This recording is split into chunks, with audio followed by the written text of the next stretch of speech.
right, let's see how this goes.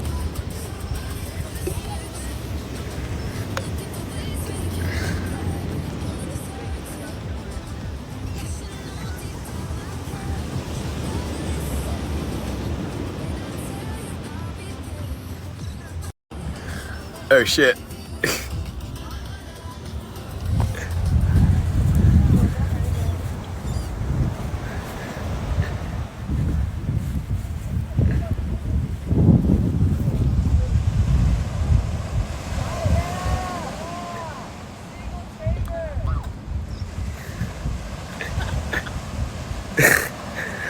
Sucking his dick. I'm like, Yes, please. I was like, all right, I'll do that. Like, talk soon. Yes. What the fuck did I do? Anyway, cut that part out. No. All right, leave it in. We're leaving it in. Fuck you, Tina. You pissed me the fuck off. Tickle my balls, bitch. Come on. All right. Come on. Bust them out. I'm tired. I'm a sleepy boy. I'm tired. I am so, dude. Okay, so like, I know you're not somebody that does air travel, and like, I'm sure that like I'm cultured. but like, do you know? Haven't flown in I was gonna say, do you 15 remember years. like the last time you were jet lagged? Because like every time I fly, I'm like, I'll be better than jet lag, and then like. This time it was the worst that it's ever been. I didn't even go into a different like a time. Jumper? Like Yeah, Florida? it was supposed to be a 2.5 hour flight, and it ended up being 6.5 because they kidnapped me. Didn't you land like 3 or 4 days ago? Yeah, And you're still fucked up? dude. So I have a thing That's with from my. hanging with a lady for a week. No, it's for Wear you down yeah, like a exactly. little nub. all that He was a hanging. squeaking little gerbil by the time he died. Yeah, exactly. No, I have a sensitivity in my ears. When I was a little kid, I almost had tubes in my ears because my eardrums don't drain fluid correctly. And when we got into the airport, everything is on time, everything's good. So I proceeded to return my rental car, and then for the duration, just go to the bar and get fucking hammered. As you should. I don't have to drive anywhere. I get a ride home from the airport, and I got like 4 hours to kill. So I just had a few cocktails, and like, I'm like, all right, that'll be good. I'll tie a few on, fucking get on the plane, take a nap. How we doing? So I get on the plane, and I'm like getting ready to fucking take a nap. And first things first, Frontier. Just, it's like they did not give a fuck about like the fact that there's a seating chart or anything. They're like, Say what you want, motherfucker. well, just I bought a seat in an aisle, like an aisle that had nobody else in it. And the first thing they do is they put this like couple next to me that are just like, it's like this college couple, and I'm just like an ornery drunk bastard, just like, fuck this shit. I want paid for a private row. That's just like, yeah, like I'm like, I didn't even pay for a private row. Like, why are they moving us? Like, don't you guys want to be like alone, like not Away around from my me as far as yeah, possible. like my farting, fucking smelly drunk ass, beer burps and shit. dude. Yeah, and like the whole Angry because you can't fucking rip some nicotine. yeah, like so these fucking so then. Oh, and the other thing too, when we're getting on the plane, it's always a good fucking sign when there's just a guy laying in the aisle. Cheyenne, leave him be. Back up. Hey, come No on, cush for come you. on. No cush for the doggy. No cush for the push. For the pup. I don't know. Fucking Cushion I'm for the fucking pushing. go cushion for the pushing. Dog, Yeah, it's like, fucking. I'm okay. fucking the dog. Yeah, that's what I'm doing. Hey, come on, leave him be. Cheyenne. Oh, Hey, come on. Oh, yeah. So what happens is I get on the plane and there's a guy laying face down in the aisle with his head in the cockpit, like fixing something on the ground. Just, like, hammered. I wish. Pilot. That would, all right. Yeah, this is my fucking kind. pre-flight It's nappy. my kind of fucking plane. Right on. So the plane from fucking Green Inferno, where everybody's just doing beer bongs plane. and fucking smoking joints. But no, like the guy apparently was like fixing the computer, so we all sit down. They push us back. And we're on time up till this point, and then they turn the engine on, and it's just like, I'm like, oh, that's a good noise. So they, If I'm yeah. on a plane and it's doing that, Yeah. I'm sweating. So, dude. yeah. Just give it a jump. It'll be fine. So I know something is immediately wrong, and it's just like I'm not dealing with this right now. So when I hear that, I'm like, yeah, we're not getting off the ground, at least not at this moment. So like I automatically go on my phone and buy another plane ticket for the next morning, like just because I'm like, if they fuck us over, everyone on this flight is going to be like, rushing to buy that fucking same plane ticket. And there's only like 3 left, or I don't know. Maybe it's just like what they say on the website to motivate people to buy, impulsively or whatever. Refunded for that? Nah, but I got trip protection on it. Not realizing trip protection only like covers like 3 things, which are like medical, the flight gets canceled, or there's like a natural catastrophe. So you're just covering your bases. So yeah, I just covered. So I just ate $200 on that to like fucking just for the contingency. But anyway, so I got that. So I'm like, now arguing, like, so they push us back. Oh, and the other thing too, they've done something I've never seen them do on a plane before, where I don't know when the last time you've flown was, but normally when they push you out, they flare the engines so that they can get everything like kind of like oriented like it's gonna go forward. Like it's just kind of like this, like they rev them up real quick and it just bursts, and then like they slow them back down, and then you start taxiing.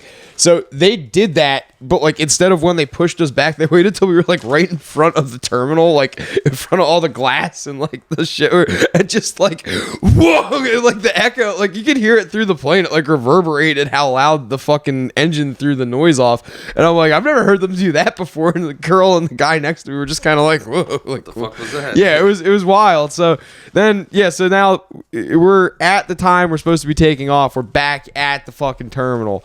And I had to, it was like a 4-hour, like, we gotta change the computer. Well, the computer's broken.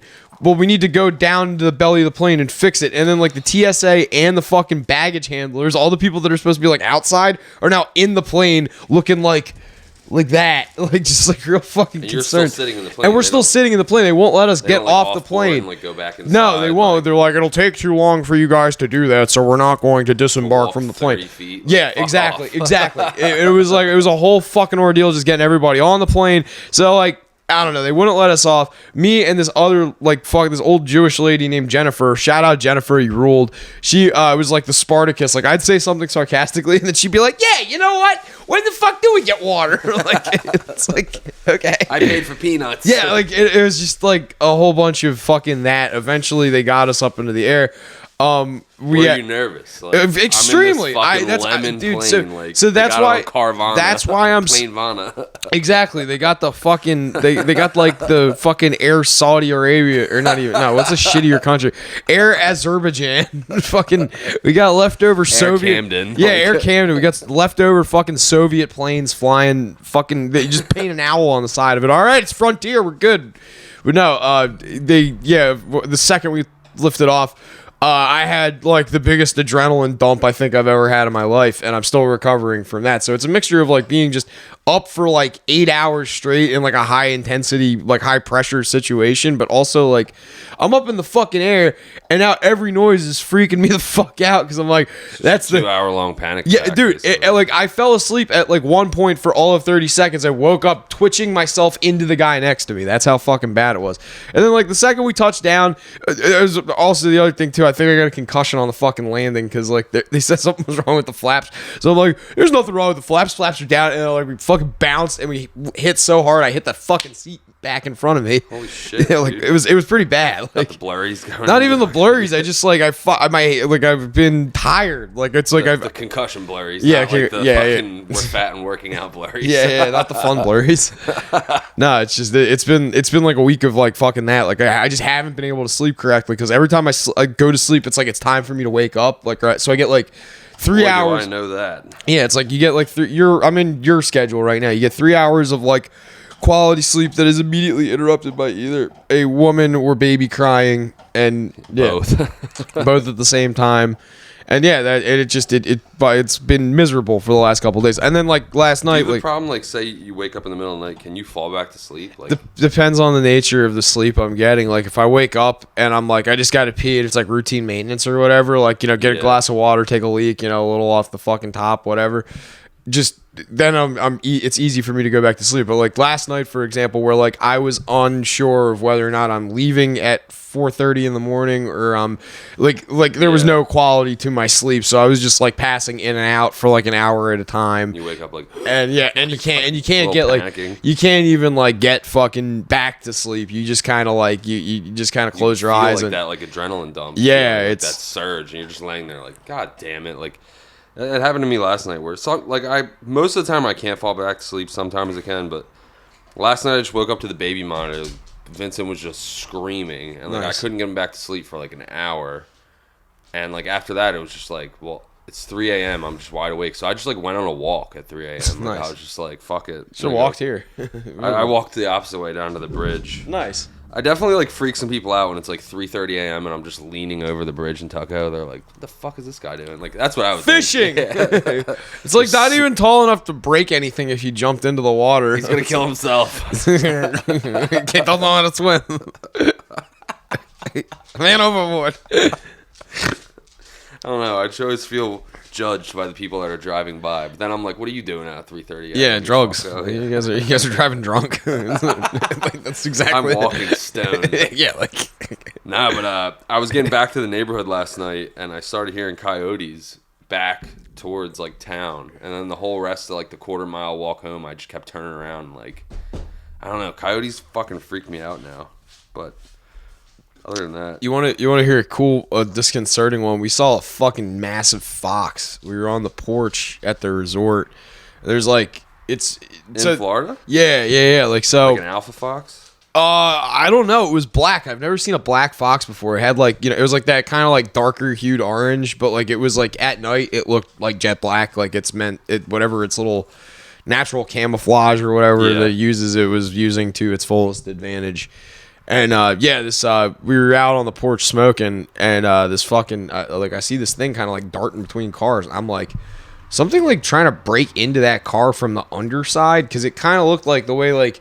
You know, like when you're like looking to see if like you have like that piece of plastic that's on your wheel well, like it's like tucked up, like you hit a curb or something like that, it gets tucked up.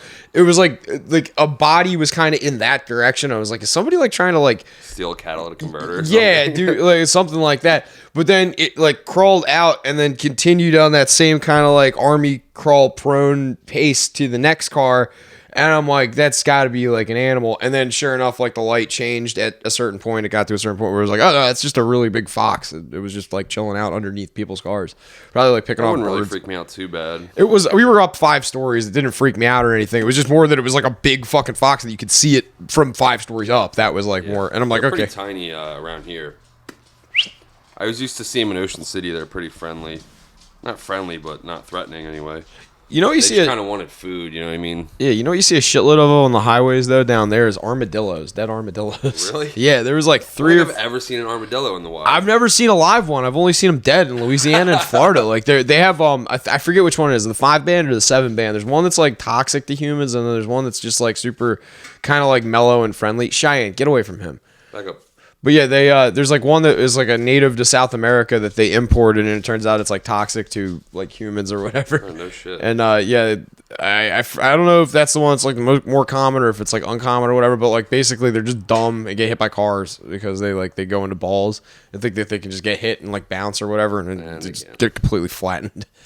Yeah, it's wild. You see them. They're like dead little fucking footballs with their feet. Like it does. It looks like somebody had like a football bounce out of the back of their car or whatever. This holiday season, speaking of like dumb people in the road or dumb animals in the road, is like the worst drivers I've seen in like the longest time. Years. Like, it is, This is. I Yeah. had to lay on my horn.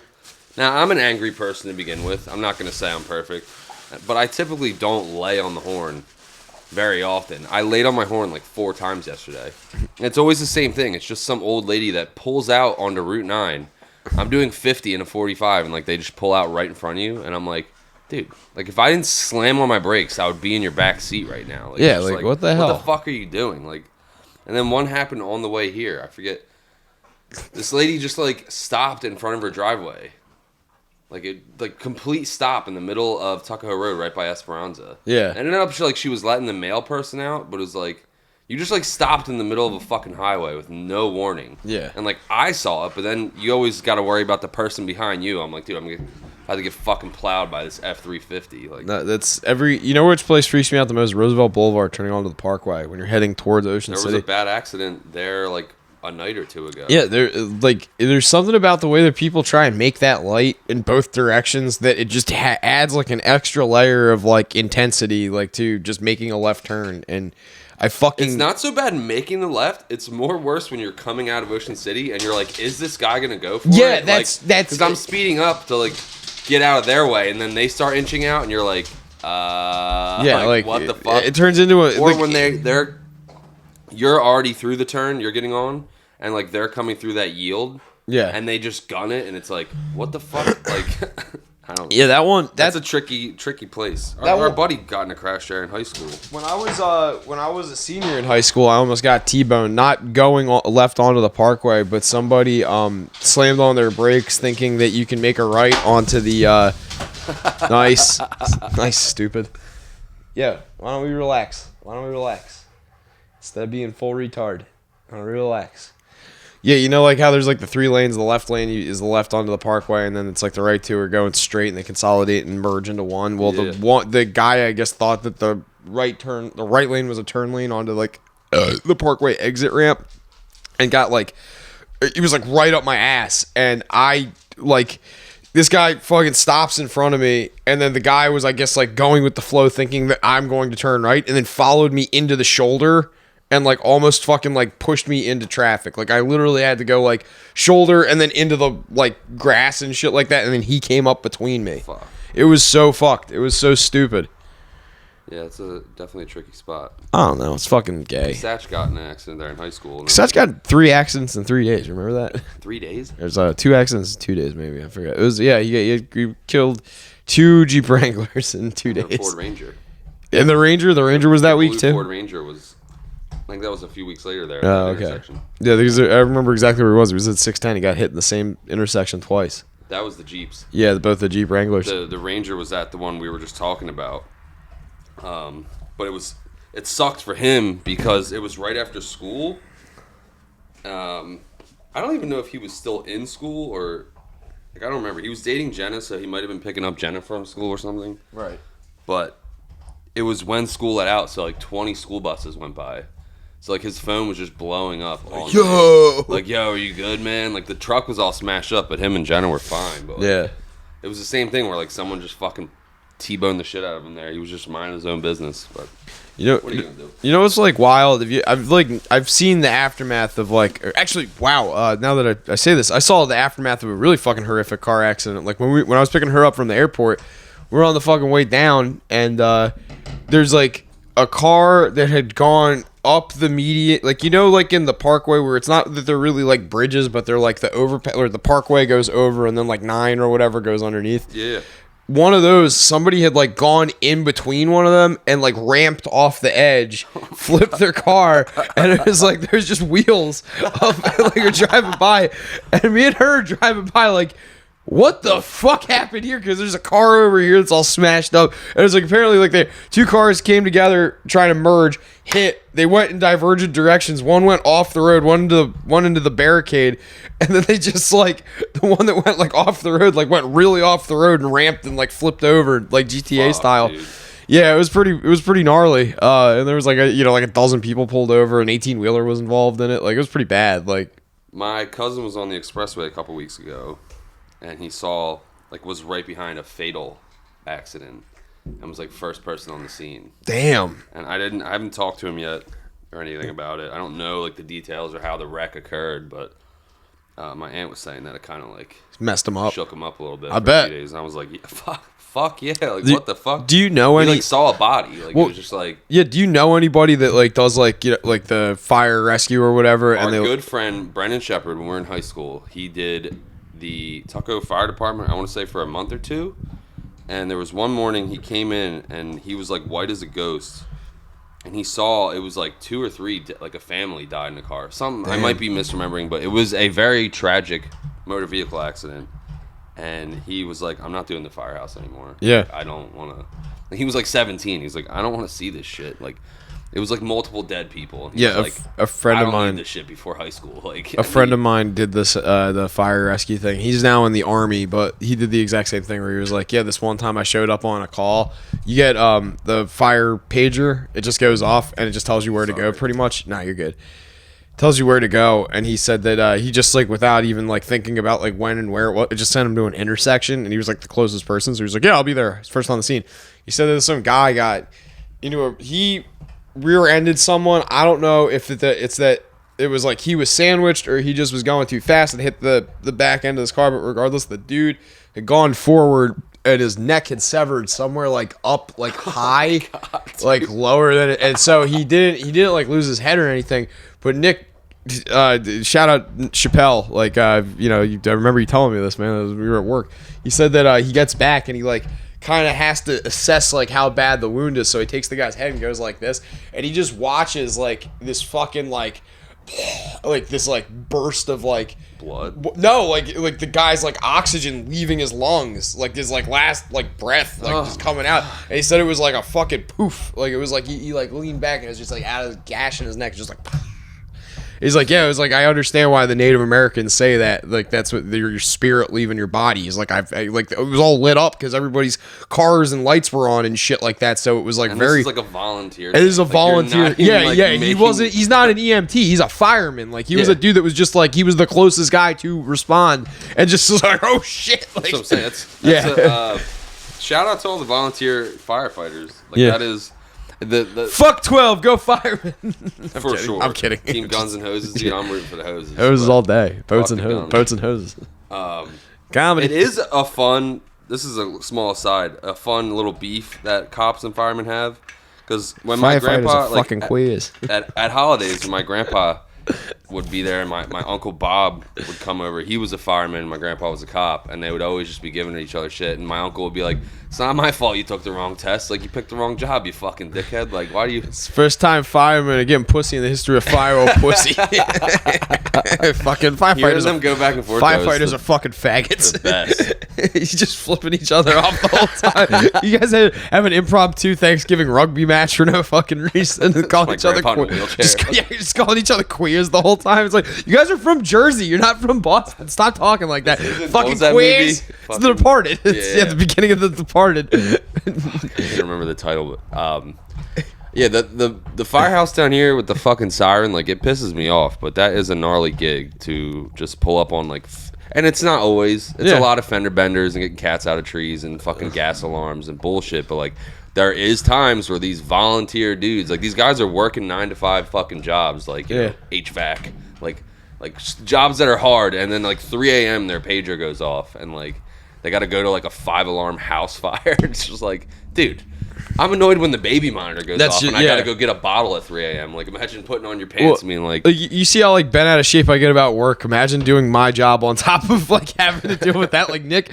Like, I can tell you Nick Chappelle stories all fucking day because this kid's hilarious. He's a... Chappelle show. Yeah, he's like, the opposite of... Like, imagine, like, if Tyrone... what's the... No, Clayton... No. Clayton Bixby. The racist guy. The Black Klan guy.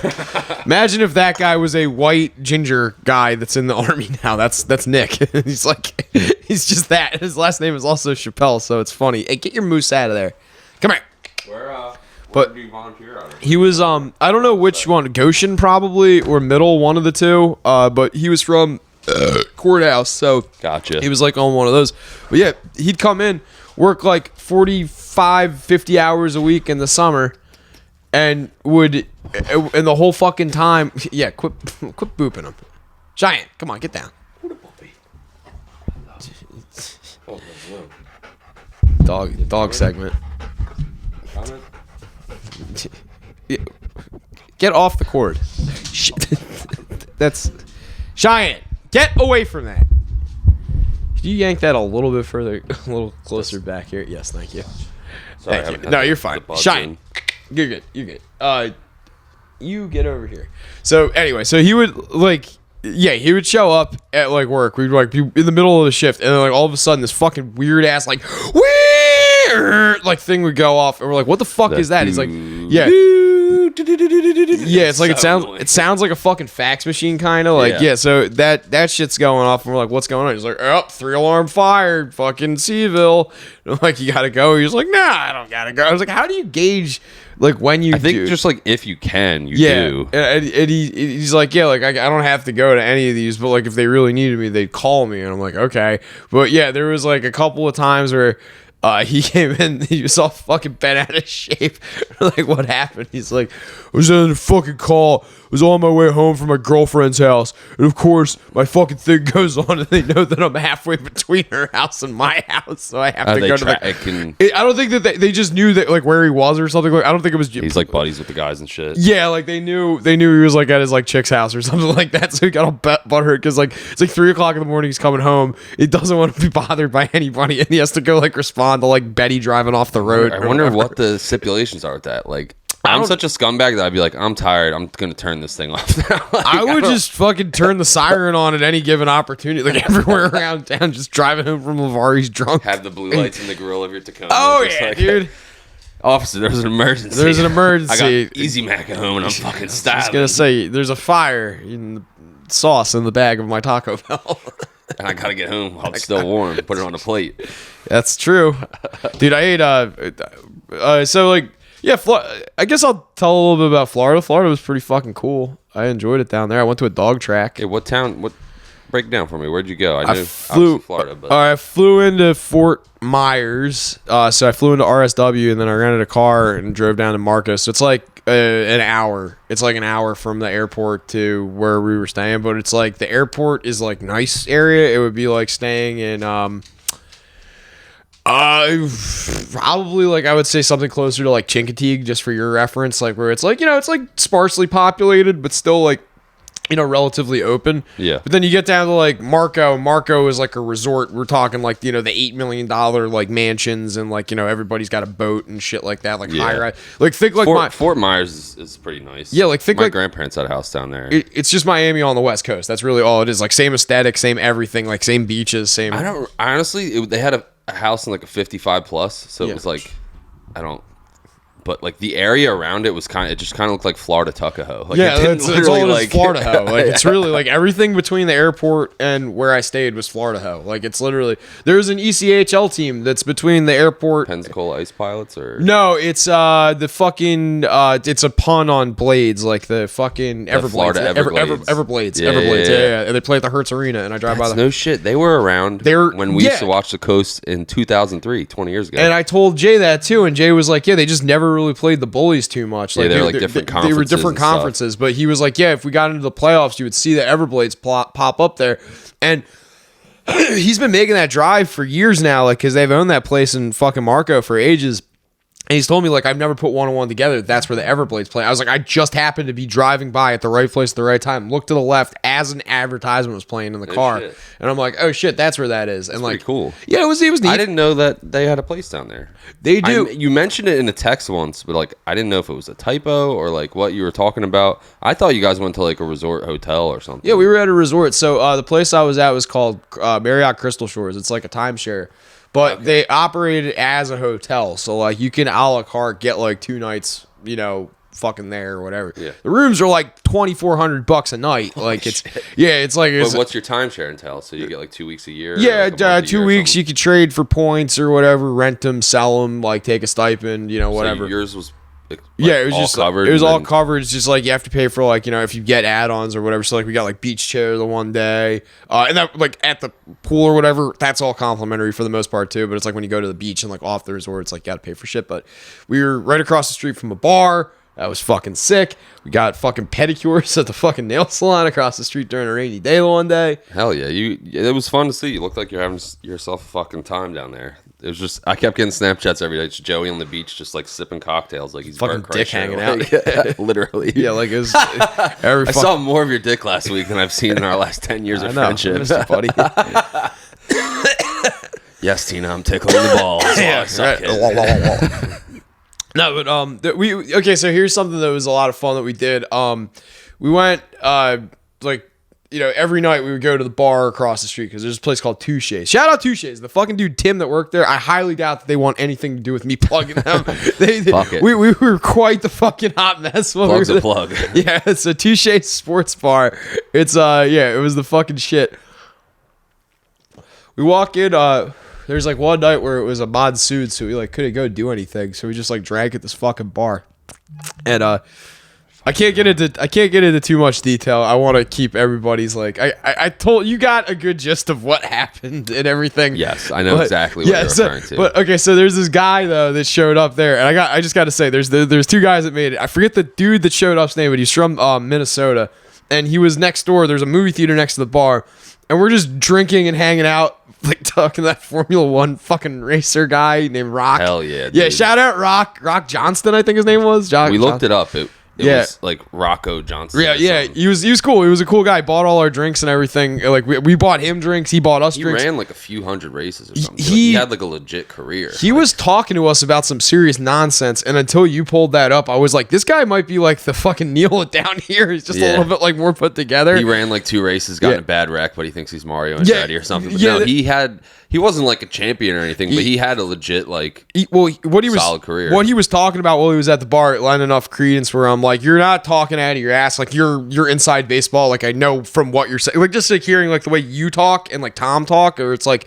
Yeah, like you guys aren't just like casuals, you're inside. Like no, but like lumping me with Tom and this guy, I'm a super casual. Tom's actually racing. But I just got back into NASCAR this year. But like I said, like if I could remember some of the vocabulary words, you would have been like I was apexing the corner. No, not even like that. He was using like stuff that was like he was just explaining like his race team, like and stuff like that. He was like, yeah, well when we ran like the 300, not realizing that he was referring to the Indianapolis 300, the Formula One circuit from the 90s or whatever that they discontinued. It was like a road course or something. It wasn't a road course. It was like a 300. It was like it's on the circuit. But it's 500. No, they do the Indianapolis 500, the sprint cars. This was like his Formula One thing where it's not sprint cars. It's not with sprint cars. It's like a fucking. They do Indy 500 is with what Indy the cars. Like I said, whatever the fuck he's talking about, you would have been. Did he really run? I don't think he ran F1. I think he was an IndyCar driver. I think he owns F1. I don't know. Like I said, like he owns F1. Yeah, I don't fucking know. Like. You would have been if you would have been there to digest this, and it wouldn't have been just me drinking. I feel like you like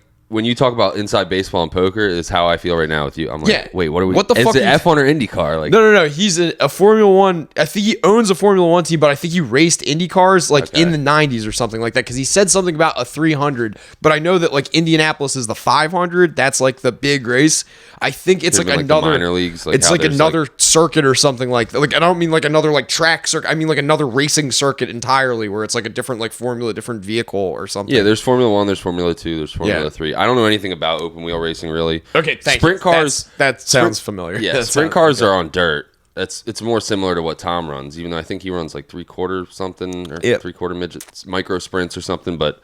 Sprint cars are those ones that have the one wing going up, the one wing going down, and they're just doing like 130 through the corners sideways. But this was like he didn't show a picture of it. He just said that the track was like it's smaller than the Indy track. So I might have conflated like that to a dirt track or sprint or something. No, they have multiple tracks at the facility. In Indianapolis. Yeah. So there's the Indianapolis road course there, and I think they have one smaller track there as well. So that might have been where he ran on. Could have been an F2 race or something. Well, regardless, there's not just Indy cars. Indy cars is like the top of that like line of racing, and then they have something. It's called like karts. It's not go karts, but it's like the kart series, and it's like smaller versions of it would be like the equivalent of like the Busch series to NASCAR, like the Xfinity series. Okay. Sorry. Well, actually, I was going to say we could like narrow this down. Like you're a baseball fan. It's the same as that. We could narrow this down though. What was happening last week? Was there any like major races out of Indiana that caught your eye that were going off at some point last week? Because that was what he was doing. He was flying back home like for last weekend. Not off the top of my head. Formula One was in Vegas. That was basically the only thing on my radar. I don't even watch F1, but I just saw the NASCAR. Was that cool? I was supposed to watch that. I didn't end up watching it. I didn't watch it. My problem with Formula One, and I'm very ignorant. I'm a very casual race fan. I've just gotten back into it in the last 6 months. Like I loved racing as a kid, but again, my knowledge as a kid was I'm 10. I like Dale Jr. Like it wasn't like I have any in-depth knowledge. I want him to win. Like it's just. But I'm learning all this stuff as I go, and I liked racing as a kid. Fucking go-karts, nothing serious. But my problem with Formula One is that the same guy wins like every week. Yeah, and it's just like. What the fuck? Like NASCAR, there's 36 races in a year. The guy who won the most this year was 6. Like it's always kind of a crapshoot.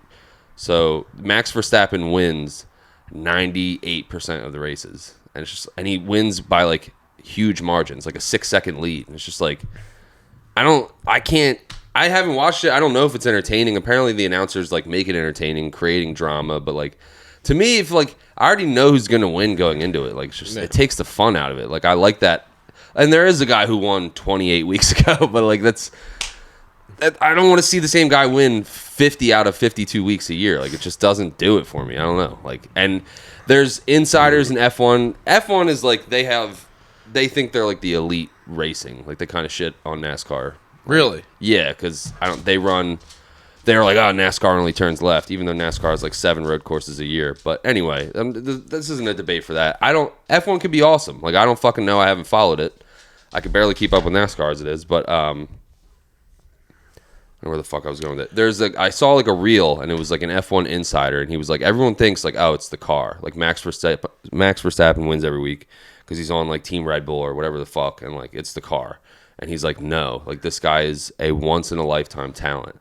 But to me, it's still fucking boring knowing this guy's gonna win. He's the shit. Like he's the best in the world, whatever. But it's like I don't want to see them run around in like a parade and like this guy's ahead by like 10 seconds. It's just like you're just watching the race for second at that point. Like it's just I don't even fucking. You're not really a race fan, but it's kind of like I don't know. I was an alcohol fan, and I want to watching go back to fucking talking about the bar in Florida instead of fucking. I don't like when people like even my favorite drivers like Martin Truex Jr. He's from literally 40 minutes away from here, and he's won one NASCAR championship. He only has like 30 career wins because he didn't start winning. He didn't get on a good team till like his late 30s or whatever. Like he was kind of like in shit teams the first half of his career.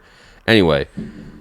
When someone wins like too much, like I don't even like Martin Truex is my favorite. He won like 2 weeks in a row this year. The third week, I was like, "Come on, dog!" Like, and this is a guy who could use more wins for his career, but I'm like, I want to see someone else win. Like, I'm probably driving F1 fans crazy. Like this retard doesn't know what he's talking about. But it's just I think you're driving our fans crazy because they have no idea what you're talking about. Yeah, but I think anyone could agree. Like, basically knowing the outcome. 98% of the time, it's just like it takes the fun out of it. Like, but it's just like Tom Brady going to the Super Bowl. It's like, well, not that he was automatic, but no, but you make a valid criticism where it's like, what's the point of even watching the fucking race if it's like the top? I literally scrolled through on Google. I'm like, how many races Max Verstappen won this season? It was just like all of them, dude. And I literally got to 28 weeks back, and it was the last time someone else won. And it's just like, that's fucking lame. Like I don't know. People praise it. Like the guy I saw, he used to be a driver or something. He was like, no, this guy's, it's his talent. It's just like, yes and no. Like, yeah, Max Verstappen's probably the best driver in the world, but like racing is a sport where your equipment does play a huge factor. There's very talented guys in NASCAR that never got a win because they're in like bottom feeder teams. You know what I mean? Yeah. Like Tom Brady wouldn't have been great if he played for the Cleveland Browns. Like it wouldn't have been the same run. Like your franchise, your team does play a role in your success. Kenny Wallace should have had a win. I'm just going to say it now. Okay. So Herman! The Herminator! I have no idea what the fuck you're talking about. Kenny Wallace was like a... Is it Rusty Wallace? It's his little brother. He was like a real like salt of the earth guy that everyone loved. But he never got it. No, he's still around. He's retired from NASCAR. He races dirt track stuff, and he has a podcast that I listen to. He's a real funny dude. And... he just never had a cup win. He had a bunch of wins in the Busch series, which is like the AAA series, but he never got the winning cup. And he still talks about it. He's like, still bothers me to this day. I want the Busch series to be that they're not allowed to shave. It's all cheap. It's very fucking hairy chicks driving cars. Naked with their fucking vaginas helmet on their bush, not their head. Yeah, exactly. It's a bunch of fucking... I don't even know. This isn't even funny. Don't get me like started on racing. I'm trying not to. I'm trying to steer the fucking guy. Oh god, you're talking about Rocky fucking Johnson or whatever. Because he bought us drinks. That was it. And it's like just the one aside. And it's like, well, actually, the inside they have those tracks over there. Like I don't know what I'm fucking talking about. No. I want to get to. Okay, so here's something that bummed me out. Here's something that we like. I would love to go do on site. It would be fun to bring the podcast to it. It's a 6-hour excursion. I know you probably can't bring the wife and kids for that long in the car without killing each other. But what you should do is you should find a way to simulcast it. And I'll get a way to go down there and just do it. And we could do like, I could call in or something like that. We could do like a live fucking thing. So there's this place called Wheeling Island, West Virginia. And it is the only place in at least like our part of the country where they still do dog racing. And we were watching fucking At a Dog Track Wasn't that big in Florida? They Yeah, it was huge, and they shut it down. So they got rid of it in Georgia, and then because of Georgia, the Florida ones followed suit too. And there was like a couple of holdouts where it was like kennel clubs. So like the way that I think they got around it was that instead of them putting the dogs down after a while, you would adopt the dogs. Like they would make it so that like you couldn't like Stu's mom had a adopted greyhound. Yeah. And she was the fucking shit. Those dogs are super sweet. Yeah, they're and fast. Yeah, but they're sweethearts. And one of my grandparents' neighbors had one as well. Every adopted race dog I've met is just a fucking sweetheart. They're like apparently like 1 in like 100 of them gets like a fucking alpha complex because like if they're like a fucking killer, then they're a killer. You know, it's like that's regardless of the like dog us. Or breed. Yeah, exactly. Yeah, exactly. I had to wake up to get here. Fucking piece of cheesecake every night. Killing real killer. Killing half a bag of killing my fucking feet because they're gonna fall off. Yeah, exactly. Killing my nerves. But yeah, the dog you could like adopt them. I guess like then they were still like, oh, it's inhumane or whatever, so they stopped. But now West Virginia, where they don't give a fuck about any fucking quality of life, you can buy Percocets Walgreens. Exactly. We don't have water. We got Mountain Dew. You want some? Like, it's yeah. I've heard West Virginia is another planet. From the few people around here, or actually a bunch around here, went to the college there. Oh yeah, West Virginia University. Oh there's a handful around my age group, and my one buddy back in the day was saying like it's just like another. It is the amount of like, he's like, you thought like the Perk 30 wave down here was fucking, or up here was bad, but like that is just like zombie land times 100. Like, I told this to Tyler because Tyler didn't believe me that it was a real thing. But back when like early days of like Vice News, there was this there was like one of their documentaries was on this guy who they've been following since he was like 15 years old. But he's that guy that like all his teeth rotted out because the town he lived in, he didn't have water, like access to like clean drinking water from the time he was born till the time he was like in his like mid 20s or something, and he rotted all of his fucking adult teeth out from drinking like sugary sodas and like Mountain Dew and whatnot, because they had made in his town, it was like literally cheaper for you to buy soda than it was water. Like you couldn't get water at a fair price compared to like other beverages. Was that for like, what's that term called? Where like it's called price gouging. Yeah. Well, it is like, price gouging, but it's like it's a bit of like a leftover civic kind of thing. Like the towns are still kind of like archaic with the way that they were set up from the coal mining days.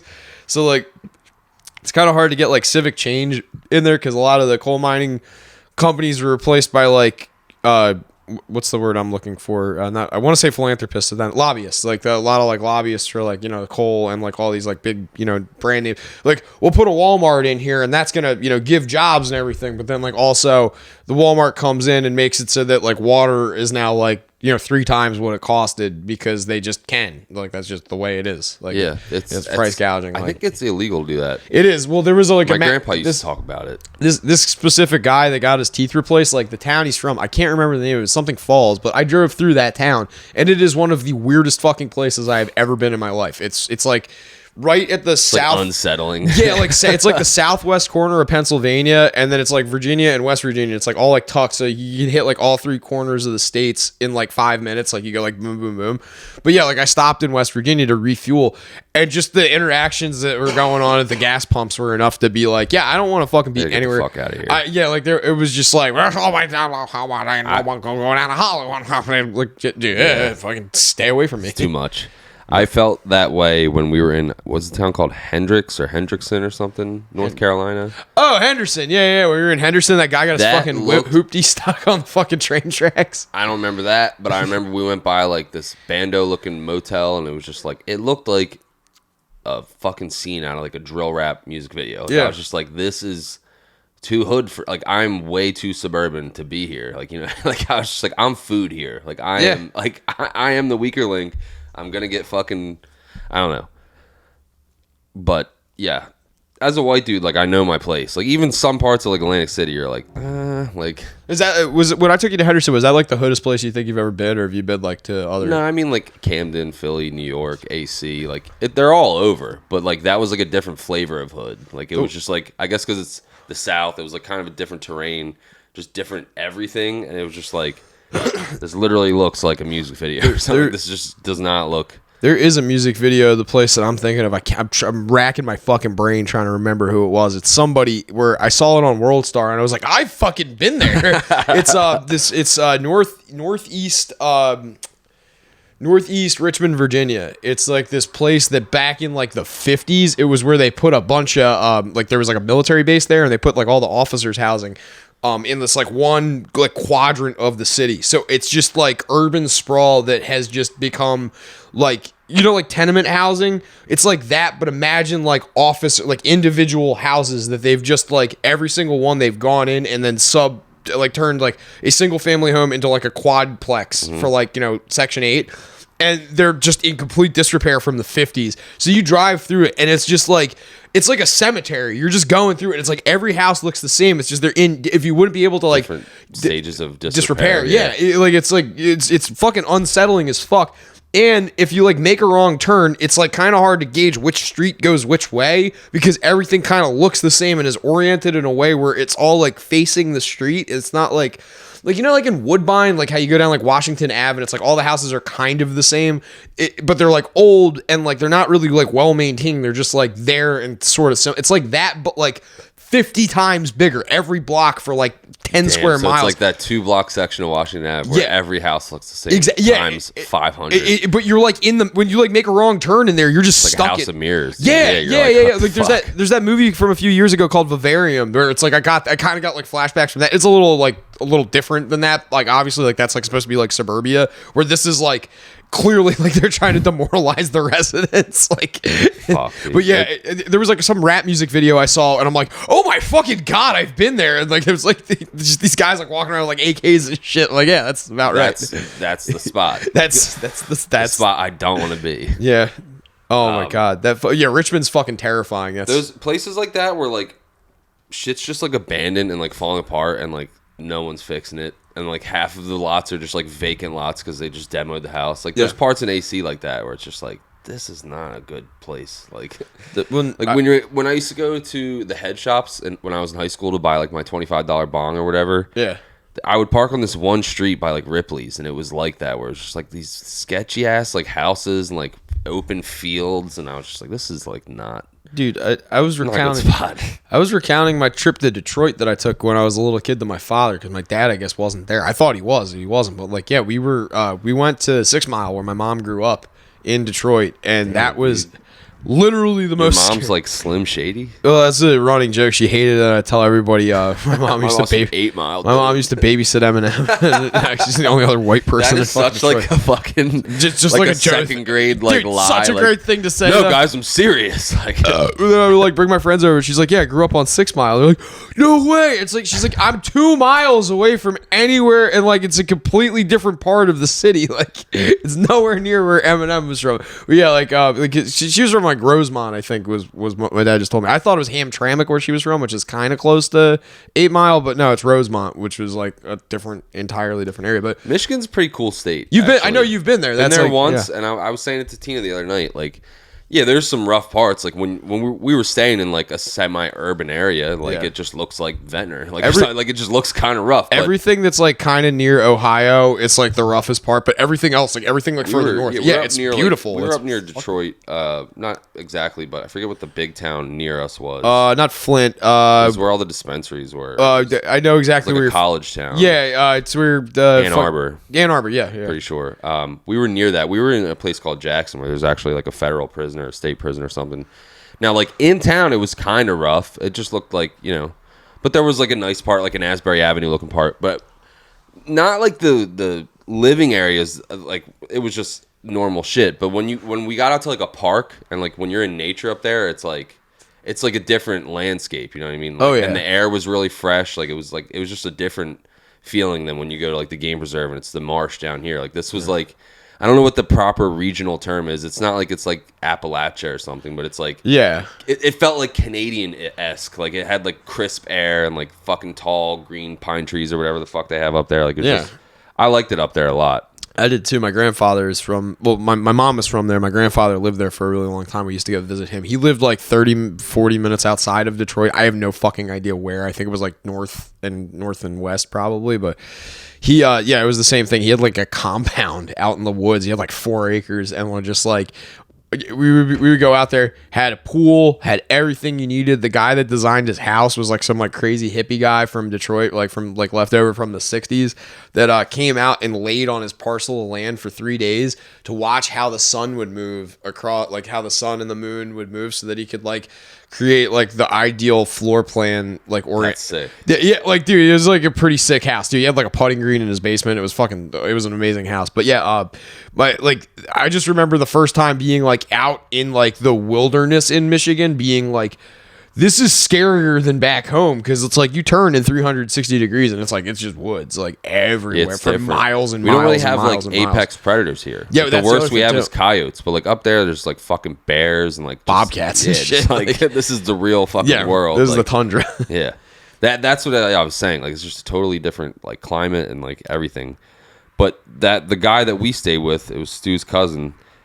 He lived like in a normal like semi-urban area, like I said, and then he got a spread like that out in the woods, and Stu said it was like this fucking 3-mile dirt road that was all like swamped out to get back to it, and like this guy was like out in the fucking sticks. And Stu, when he first moved out there, he was like trying to get his Civic back there or something, and he said it was just like all mudded stuck. the fuck out. Yeah, he's like in a fucking 96 Honda Civic. Like, what the fuck? It's fucking miserable. Yeah, that guy ended up like falling off. I don't know. I don't know if Stu still talks to him. He like fucked Stu over for like Stu moved out there to work for him, and he just was like not paying him what he agreed to uproot his entire life for. He was just like, I don't have full hours for you. And he's like, bro, I have bills. Like I fucking moved across the country. Bold move to Stu, dude. Shout out to Stu. I know you're a Rolling Stone, but he was like 21, and he was like, I want to go follow my dreams, and he moved like how you just followed your dream to Louisiana. He just picked up and moved to Michigan. It didn't work out, but like kudos for fucking going for it. I would have never had the balls, dude. I was gonna say it's like I've done it twice, and like every time I fucking done it, well 3 times now I guess, but yeah, like every fucking time I do it, it's like why the fuck am I doing this again? But like it's like you gotta fucking try, and it's like shot. Oh my god, the first fucking time I should have realized it when I got promised the job.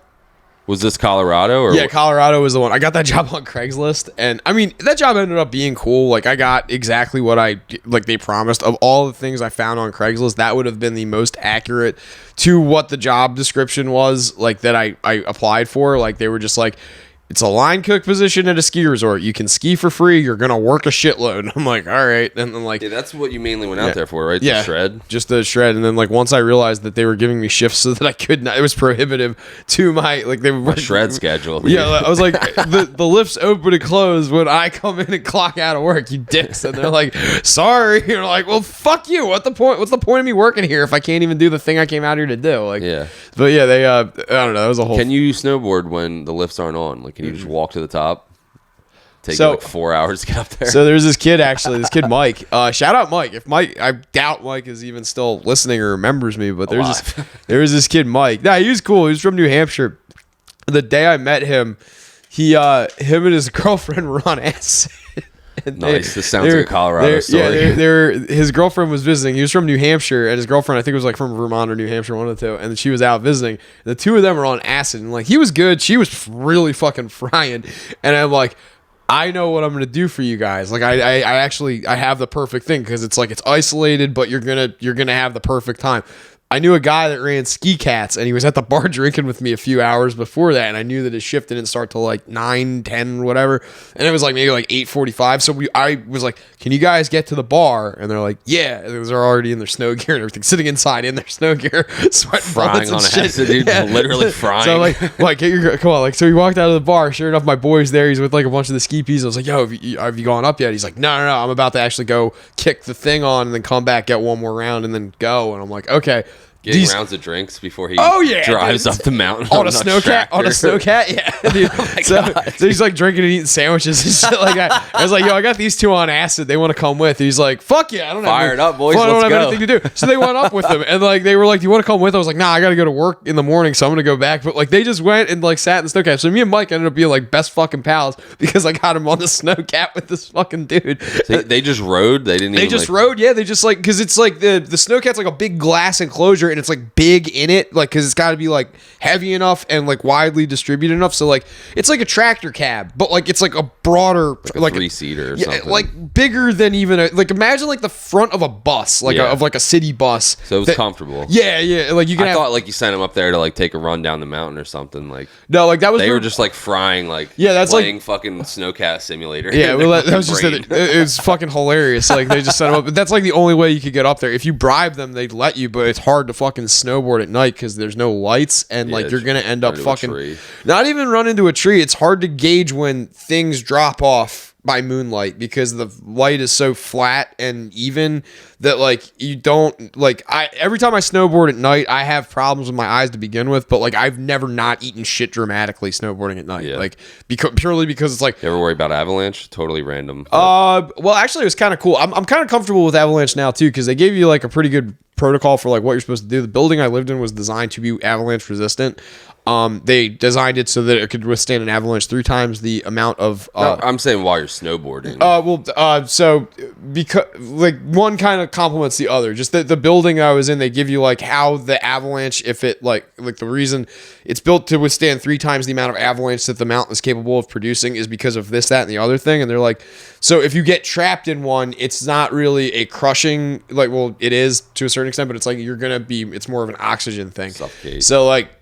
If you're on the mountain and you're able to just avoid it, then just avoid it. If you're in it and you know that you're going to get sucked in, just try and do your best to stay at the surface, which like if you've ever had a slide come under you, which I've had a couple of times, it's not hard. You just don't like try to not get sucked into it. That's like it. And it's like if you know the terrain you're on, it's like, yeah, just lean back. Rip current of the mountain, brother. It's like a rip current, but like rip current's like different. You feel like you're like getting like sucked down, whereas like this, it just kind of feels like you're in quicksand. You're not moving, but like everything around you is moving, so it's very fucking weird. That's freaky. That's one of my weird phobias. So you don't want avalanches, or avalanches are a phobia of yours, or no? I've never even thought about it till just now, but I'm like, the thought of being in an avalanche is fucking terrifying. Yeah, isn't there like safety protocols where they got guys who go out and like check the conditions first? One of really low chance if you go to like Blue Mountain that you're gonna be in a fucking avalanche. Yeah, like especially East Coast, like you got no fucking chance. Right like if anything, like Hunter might be the biggest one, but just because it's so icy, you're not gonna have like a regular ass avalanche though. It's just gonna be like ice chunks. Yeah, like just like a big ass piece of baked in the sun, just like sliding down, fucking chopping kneecaps off and shit. But no, the cool thing is they have like a I think it's like a 25mm cannon that they just shoot into the side of the mountain with these like slugs, and just to set them off on purpose. And the guys that you see them, they're walking around with just these like crates of ammunition in the morning. You're like, hey, what's up? They're the ski guys, like ski patrol. They're guys in like red Helly Hansen uniforms. I saw Johnny Tsunami, dude. Yeah, like guys in the snowmobile. Yeah, so the ski guys come out and they got like scared the shit out. No, you're good. We could wrap up after this. But yeah, they come out. They got like a fucking big wooden crate of ammunition. It's like, what's up, guys? Like, just doing the mortar rounds. Yeah, literally, and then just start fucking shooting fucking mortar rounds into the side of the mountain, and you see a little puffs of smoke. Picture you with your toy Nerf mortar, like. I had so much. All right. So we're gonna like wrap on this too. This is like, you know, Colorado being Colorado. It's just like the fucking hilarious. You like the fucking guys on acid going up in the stuff. This reminds me of like Uncle Joey's fucking Aspen stories. Like, I got a guy who had 2,000 machine guns in his living room. So there's this hipster. Actually, this isn't even the story I want to tell. I'll just tell you about Ryan, my buddy Ryan Sturcholm. Shout out. He's this Scandinavian dude who's like, his dad's like, I think from Finland or something. But yeah, he's like looks like a total, like he could be a quaff New York hipster, like, you know, just sitting cross-legged at a coffee shop reading like Kafka or something like that. But no, he's just Joe Rogan. He's just Joe Rogan with like, he's like long blonde hair, gauged ears, fucking lip ring, tattoo sleeves, like neck tattoos and shit like that. And then he's like, dude, I went hunting with my dad like a week ago. Check this out. He hit like a 12 fucking point moose. And it was like, yeah, I got enough. Like me and him broke it down. 2 fucking years. Dude, he broke it down and was like giving it away to people. He gave everybody moose steaks. We're like, fuck Fuck yeah, dude. It's so good. He was like wild game meat is so good. But it was just like this guy. It's like you wouldn't picture like this fucking like hipster looking dude to be like knocking out fucking Rogan buck with an arrow too. Like it was a fucking bow hunter. Yeah. So Ryan, this one time, my girlfriend at the time sent me a care package, and she was on her way out. So this was kind of like the anticipatory thing. So she's like, "Don't open it around anybody," and like completely ignoring that advice, I opened it in front of Ryan, and she sent me like a bondage kit and like all these like sex wax candles and shit. And my friend Ryan's just standing there, and goes, "Dude, your girlfriend's kinky." Yeah, she's a good egg. Fucking great. But I gotta run. Yeah, all right. Plug Stu. Stewart's Handyman Service. Great guy, great prices, great work. He actually came out and did an emergency repair at my house. On your asshole? I had a little yes, that was after the repair. I had a little hissy fit and I slammed my screen door and it like came off the hinges or whatever. So he came and popped a few screws in, saved the day, saved my ass. So shout out to Stu. I don't think he's gonna give that service to everyone that calls him, but Pop your screen door. I still owe him. Pop your back door in. I owe him big time for that. So give Stu a call, 609-338-9427. Like I said, great guy, great work, great prices. Give him a shout. Can Man. Oh fuck! Some guy called me. The guy that called me while I was on vacation. I'm sorry, I didn't mean to be so mean. I was drinking by the pool all afternoon when he called me. I'm not doing this. Fuck you. I will come power wash your fence. I promise. It's so awkward. He called me. He's like, "Are you okay?" And I'm like, "I'm fine. I'm just drinking." He's like, "It's Tuesday." I'm like, "I'm on vacation, sir." Here. Yeah. 609-425-3143. Can Man. All of your garbage can and power washing related services. Also, I guess I'm a gigolo, according to my business card. All right. You are? Everybody I showed my business card to says I look like a gigolo. Like it looks like I'm offering sex to old ladies. You should. That could be a good business. I would. All right. So if you need your shitter unclogged, call me too. Thanks for listening. Go fuck yourself. Love you guys.